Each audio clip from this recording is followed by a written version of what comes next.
her zaman olduğu kimi, çünkü Cabir o bayraqla yaşayırdı.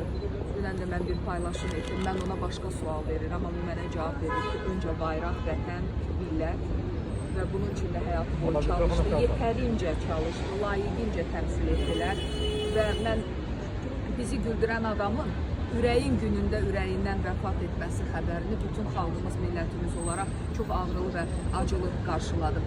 Elə güldürən insan o qədər hər kəsi göz yaşına boğdu ki, və ümid edirəm ki, nə qədər ki o yaratdığı səhnələr, nə qədər ki o gördüyü işlər, bu Azərbaycan xalqı yaşayır, dövlətini, bayrağını, millətini sevən insan yaşayır, Cabiri qəlbində yaşadacaq. Çünki az öncə dediyimiz kimi Cabir həqiqətən də layiqli təmsil etmişdi. Xalqını da, millətini də, bayrağını da.